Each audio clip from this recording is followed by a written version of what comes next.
জিতে গেল ক্রিকেটাররা, হেরে গেল বাংলাদেশ ক্রিকেট বোর্ড, ক্রিকেট এবং সঙ্গে দর্শকরাও। তানিন, সারা দিনের যে আপডেট সেটা তো আপনার কাছে জানবো।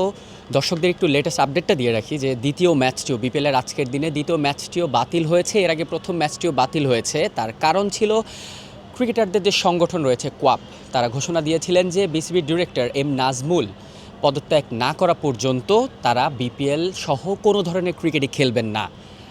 সবশেষ আপডেট অনুযায়ী নাজমুলকে, বিসিবির যে ডিরেক্টর, তাকে তার পদ থেকে সরানো হয়েছে। তিনি যেসব দায়িত্বে ছিলেন সেগুলো থেকে, কিন্তু বিসিবির ডিরেক্টর থেকে এখনও সরানো হয়নি।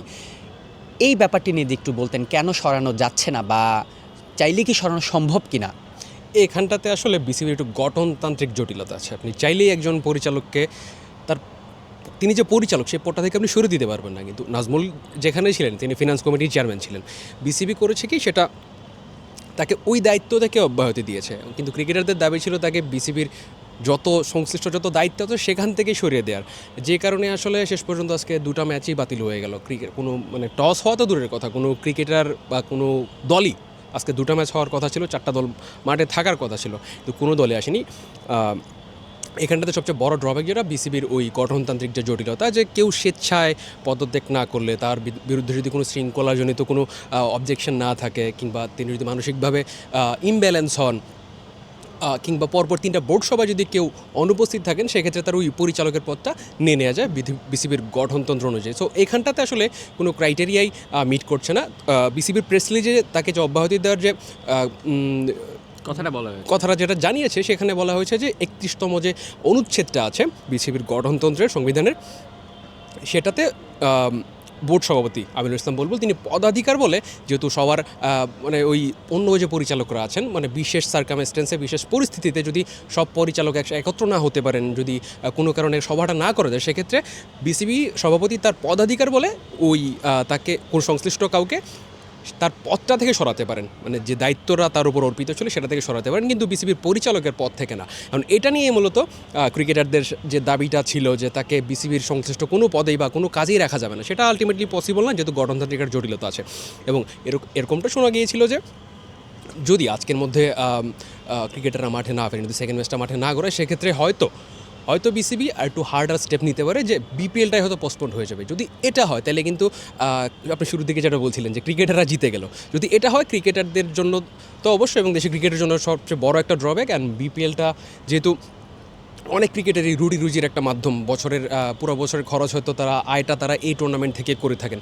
সো সব মিলে এই ছিল আর কি সর্বশেষ আপডেট, যে 2টা ম্যাচ বাতিল হয়ে গিয়েছে। এখন বিসিবির একটা হার্ডার স্টেপ নেওয়ার কথা আমরা শুনছি, এবং সেটা হয়তো আজকে ওভার দ্য নাইট ডেভেলপ হবে আর কি। রাইট। ক্রিকেটারদের সংগঠন কোয়াপ যেই সংবাদ সম্মেলনটা করলো, সেখানে অনেকগুলো বিষয় তারা তুলে এনেছিল। সেখানে একটা পর্যায়ে মেহেদী হাসান মিরাজ তিনি বলেছিলেন যে তাদের যেই স্যালারিটা দেয়া হয়, টাকাটা তারা ইনকাম করে, সেটা সরকার থেকে না, তারা বরং সরকারকে ট্যাক্স দেয়, এবং বেশ সবচেয়ে বেশি ট্যাক্স দেয়, এমন কিছুই তিনি বলেছিলেন।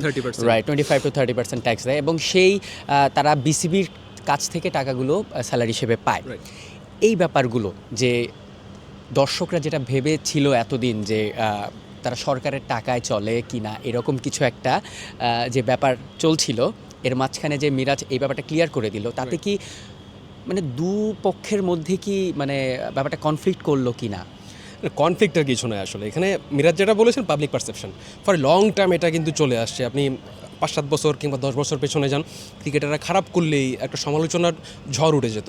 সেখানটাতে মানুষজনের মধ্যে একটা ধারণা ছিল যে বিসিবির ক্রিকেটাররা হয়তো বা বিসিবি হয়তো সরকারের টাকায় চলে। নর্মালি যেরকম আমরা ওই সেবাদানকারী প্রতিষ্ঠানগুলোতে দেখি যে আমাদের সাধারণ জনগণের ট্যাক্সের টাকায় তাদের বেতন হয় অ্যান্ড আদার্স অল সব কিছু, বিসিবির ক্ষেত্রে কিন্তু এটা না। বিসিবি এবং স্বাধীন স্বতন্ত্র একটা প্রতিষ্ঠান, এর ম্যাক্সিমাম আয় আসে আপনার আইসিসি থেকে প্রফিট শেয়ারিং হয়, রেভিনিউ শেয়ারিং হয়, অ্যান্ড ফিসক্যাল ইয়ার অনুযায়ী আসলে স্পন্সরও রয়েছে, স্পন্সর তো আছেই, স্পন্সর টিকিট সেলিং এসব তো বিসিবির নিজস্ব অর্থায়ন বলতে পারেন, নিজস্ব ফান্ডে সেটা যায়।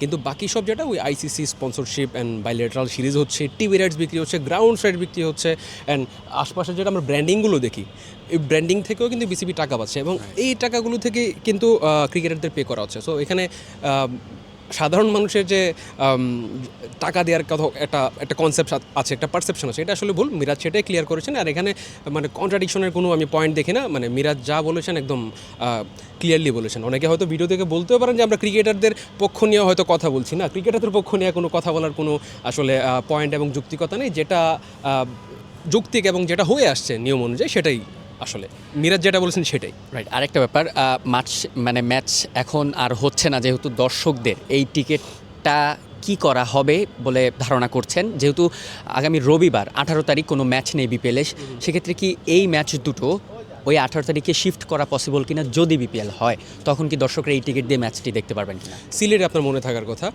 প্রয়াত প্রধানমন্ত্রী খালেদা জিয়া তার মৃত্যু সংবাদের পর ওই দিন কিন্তু বিপিএলের দুটো ম্যাচ ছিল সিলেটে, পোস্টপোন্ড হয়ে গিয়েছিল, এবং ওই দিনের যে টিকিটটা ছিল ওইটা দিয়ে কিন্তু তারা পরবর্তীতে যে ম্যাচটা যে রিশিডিউল হয়েছে এই দুই ম্যাচটা, সেই টিকিট দিয়ে কিন্তু তারা দেখতে পেরেছেন। সো বিসিবি আমার মনে হয় এই স্টেপটাই নেবে। অ্যান্ড এখন যেহেতু আপনার টুর্নামেন্টের বাকি আইটেনারের একদম স্কেজুল ফিক্সড আপনার, তো সেই ক্ষেত্রে এর ফার্দার এক্সটেন্ড করার কোনো সুযোগ নেই। তো যেহেতু কোয়ালিফায়ারের আগে একটা দিন গ্যাপ আছে, আমার মনে হয় যে এই ম্যাচটা তখনই এই আজকের দিনের দুটো ম্যাচে সেখানে নিয়ে যাওয়া হবে, এছাড়া আর কোনো উপায় নেই। বিসিবি থেকে হয়তো আনুষ্ঠানিক ঘোষণাটা চলে আসবে যদি ক্রিকেটাররা সম্মত হন যে তারা মাঠে নামবেন। আদারওয়াইজ ক্রিকেটাররা না খেললে আপনি ম্যাচ কীভাবে মাঠে নামাবেন? রাইট, সব কিছুই বুঝতে পেরেছি যে বিসিবি যে ডিরেক্টরে তারা পদত্যাগ চেয়েছিলেন, সেটা আপাতত না হলেও তাকে সব দায়িত্ব থেকে অব্যাহতি দেওয়া হয়েছে। কিন্তু এই কারণে কি বিপিএল বাংলাদেশের সবচেয়ে বড় ফ্র্যাঞ্চাইজি লিগগুলোর একমাত্র লিগ, সেটা আমি যদি বলি, এই বিপিএলের একটা দিন এভাবে তারা বয়কট করে দিতে পারলো, এটা কি অন্যান্য দেশের, আমি যদি চিন্তা করি আইপিএল, বিগ ব্যাশ, এসএ-20, এগুলো কি মানে ওইখানে কি পারতো, নাকি শুধু বাংলাদেশ বলেই এটা সম্ভব হয়েছে? আই গেস না, কারণ অন্য দেশে এরকম সিচুয়েশনই অ্যারাইজ করতো না। মানে এখানে আমি মিডিয়ার দায়ও দেখি আসলে, যদিও আমরা মিডিয়াতে কাজ করি, আমরাও সংবাদকর্মী, দিন শেষে সংবাদের পিছনেই ছুটি, মানে আমাদেরও দায় আছে এবং বোঝা উচিত যে কোথায় আমি কথা বলবো না বলবো। যেহেতু তিনি মানে কিছুদিন আগেও তামিম ইকবালকে নিয়ে একটা বেবাস মন্তব্য করেছেন। বাইরের লিগগুলোতে আপনি যদি দেখেন মানে দিন রাত তফাৎ, দিন রাত পার্থক্য। মানে আইপিএল তো অন্য লেভেলের জিনিস। আইপিএল মানে অলমোস্ট একটা ওয়ার্ল্ড কাপ যেরকম জমজমাট থাকে তার চেয়েও বেশি ওখানে জৌলুস থাকে, পাবলিক অ্যাটেনশন থাকে, মিডিয়া অ্যাটেনশন থাকে, সবই। আইপিএলকে আমি এখান থেকে বাদে দিলাম। রিসেন্ট যদি আইএল-T20 কথা যদি বলেন আপনি, কিন্তু আবুধাবি যে T10 টুর্নামেন্ট হয়, এর ধারে কাছেও কিন্তু বিসিবি নেই। বিসিবির এই যে টুর্নামেন্ট আমাদের বিপিএল নেই, বিপিএল আমাদের দেশের টপ টুর্নামেন্ট, সেটারও মানে ধারে কাছে কোয়ালিটি ক্রিকেটার সব কিছু মিলে কিন্তু এটা নেই। অ্যান্ড অন্যান্য জায়গায় যেটা এই সিচুয়েশনটা অ্যারাইজই করতো না, কোনো ডিরেক্টর হয়তো না আসলে কমেন্টই করতেন না এরকম। এবং বাইরেও আপনি দেখবেন না যে আমি আপনাকে একটা প্রশ্ন করি, ক্রিকেট অস্ট্রেলিয়ার চেয়ারম্যানকে বলতে পারেন আপনি? ইসিবির বিসিসিআইটা হয়তো আপনি জানেন, মিথুন মানহাস। জয়সা সরে যাওয়ার পর তার নাম আপনি জেনেছেন।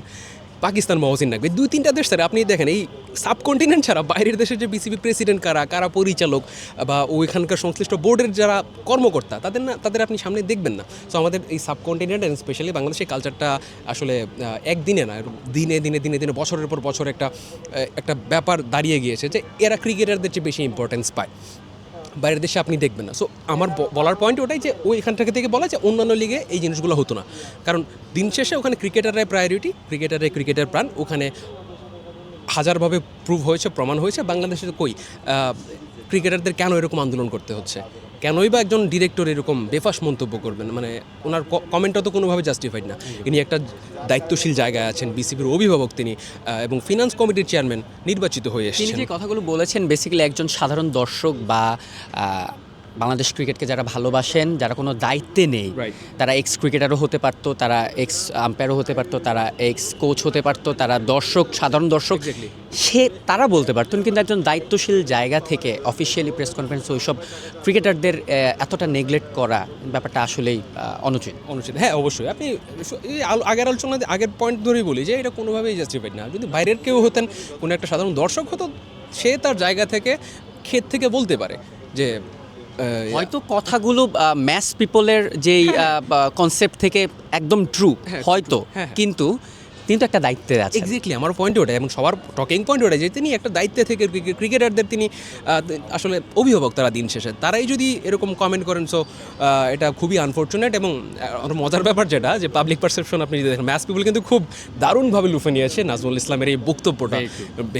মানে শুনলে একটু অড লাগতে পারে, মানে কেউ ভাবতেন তো পার্শিয়ালিটি করছি, কিন্তু না, আসলে তিনি দিন শেষে ওই পপুলিস্ট যে একটা আইডিয়া, পপুলিজমের পেছনে দৌড়ানো, সেটাই তিনি কিন্তু করেছেন এবং অনেকের ভাবাও পাচ্ছেন। এখন দিন শেষে কিন্তু কিন্তু মানুষজন এদের গালি না দেয়, আমরা যখন মানে ফ্যাক্টটা তুলে ধরি তখন কিন্তু মানুষজন দিন শেষে সাংবাদিকদের গালি দেন, ক্রিকেটারদের গালি দেন। হ্যাঁ, ক্রিকেট বাংলাদেশ তো ভালো করছে না, আমাদের এখন পর্যন্ত কোনো বড় অ্যাচিভমেন্ট নেই, কোনো একটা ট্রফি জিতিনি, বাইলেটারাল সিরিজগুলোই যা আছে, হয়তো আমরা 17 সালে চ্যাম্পিয়ন্স ট্রফির সেমিফাইনাল খেলেছি, এটাই। আর একটা ট্রাইনেশনাল সিরিজ জিতেছিলাম 2019 সালে, মাশরাফি তখন ক্যাপ্টেন ছিলেন অ্যান্ড সিনিয়ররা তখন খেলতেন। সো এছাড়া আসলে বলার মতো তেমন কিছু নেই। এশিয়া কাপে কয়েকবার ফাইনাল খেলেছি। হ্যাঁ, ফ্যানদের পার্সপেক্টিভ থেকে ওই জায়গাটা বলা মানে 100% জাস্টিফাইড, যে তারা সময় ইনভেস্ট করছেন, খেলা দেখছেন, টিকিট কেটে মাঠে আসছেন, টিভির সামনে বসে থাকছেন, সময় দিচ্ছেন, দিন শেষে তারা রিটার্ন পাচ্ছেন, ইন রিটার্ন কিছুই তারা পাচ্ছে না। তারা বলা ওইখান থেকে যৌক্তিক, কিন্তু নাজমুল ইসলাম বোর্ড পরিচালক এবং ফিনান্স কমিটির চেয়ারম্যান হিসেবে এটা আসলে কোনোভাবেই বলতে পারেন না, যে কারণেই তাকে আসলে ক্রিকেটারদের আন্দোলন হোক আর যে অন্য কোনো কিছুর কারণে হোক, বিসিবির যে ডিসিশনটা নিয়েছে সেটা কিন্তু প্রুফ করছে যে তিনি ঠিক বলেননি।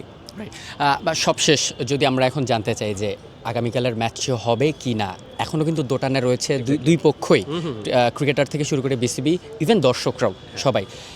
এখন যেহেতু অব্যাহতি দেওয়া হয়নি, তার ওই পথ থেকে সরানো চাইলেই এত সহজে সম্ভব যাচ্ছে না, তাহলে কি আগামীকালের ম্যাচটা হবে কি হবে না, কি মনে হচ্ছে আপনার? এটা ডিপেন্ড করছে বিসিবি আর ক্রিকেটারদের উপর। বিসিবি তো একটা ডিসিশন নিল, যেহেতু তাকে ওই পদটা থেকে সরিয়ে দিয়েছে ফিনান্স কমিটির চেয়ারম্যান। এখন ক্রিকেটাররা ওখানটা থেকে, স্পেশালি কোয়াবের কথাই, কোয়াবই তো লিড করছে, কোয়াবই বাংলাদেশের যত ক্রিকেটার আছে তাদের রিপ্রেজেন্ট করছে আর কি।